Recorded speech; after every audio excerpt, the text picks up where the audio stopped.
Behind me is a piece of transportation infrastructure that is arguably one of the most valuable of its kind, property-wise. But don't get too attached to it, though. We're about to tear it down.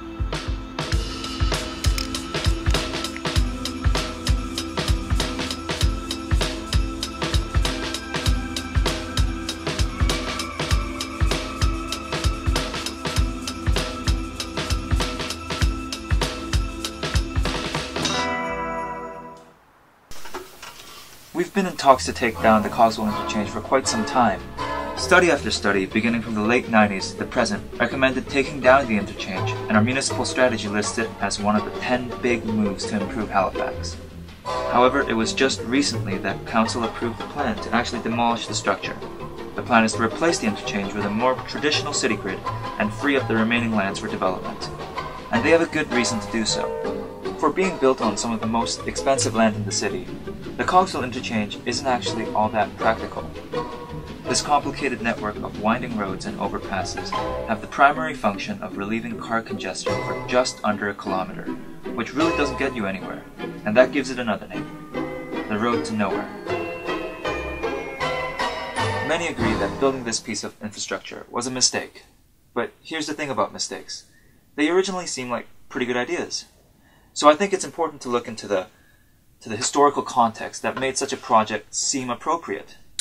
And for that, we need to look into post-war urban planning. Man built densely because of his reliance on horses. All real estate, wherever it exists, stems directly from the primitive horse and buggy plan. Once fine structures, some old houses, now crowded with many families, show lack of proper maintenance. Such conditions take a heavy toll in human values and vitality. To be fully dynamic, the American city must now accommodate the automobile, the motorization of our economy. So new, so powerful, so revolutionary is this force that we have hardly been able to appraise its influence. The truly dynamic American cities are those that are coming to grips with the problem of outmoded structures. From now on, we shall be seeing much demolition, the first step in making our cities better places to work, better places to live. In this jet age, events move fast, and our progress is certain to be steady as we clear away the structures that block progress. Cities after the Second World War were going under the knife, and Halifax was no exception. In the 1950s, the city hired Toronto planning professor Gordon Stevenson to conduct a redevelopment study of Halifax, and it was this document that really laid out the framework for what would become the Cogswell Interchange.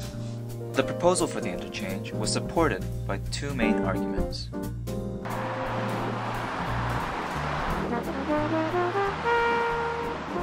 With the emerging popularity of the automobile and more people moving to the suburbs, the city was expecting more traffic, and an efficient road network through the downtown was perceived to be necessary for unhindered economic growth. Streets had to be wider to accommodate heavier traffic, and intersections were not as valued, as they were seen as the main cause of congestion.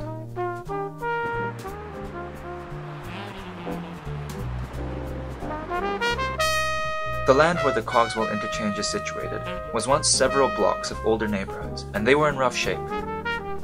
According to the report, they were the worst parts of the city, and an economic drain to its surroundings, as the location of the most crime, fire hazards, overcrowding, and other issues.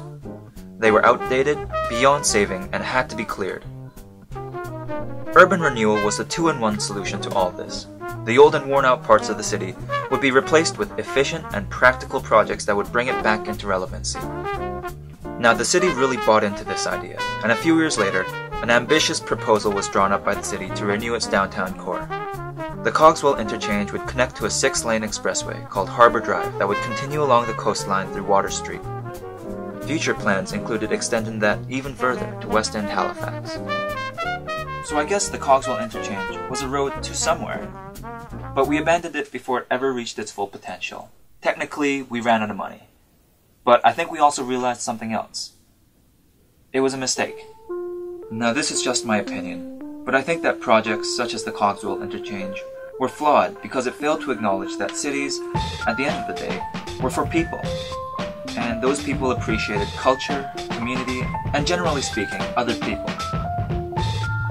Apparent that many parts of Halifax were dated, and maybe even ugly coming out of the Second World War. But the structures that replaced them were so devoid of humanity that they divided communities and became a no man's land. So here we are today. The historic buildings in the downtown, to a large part, are still in rough shape. Some are even abandoned. But we've prioritized the demolition of something much more recent, and I think that says something. The old and aging parts of our city may be in need of some repair, but the Cogswell Interchange and the urban renewal that it represented were a mistake from the start. But I think we're learning. So count me in as a fan. We're Planet Facts, and we'll try to fix that audio thing soon. I've been trying to run away. I've been trying to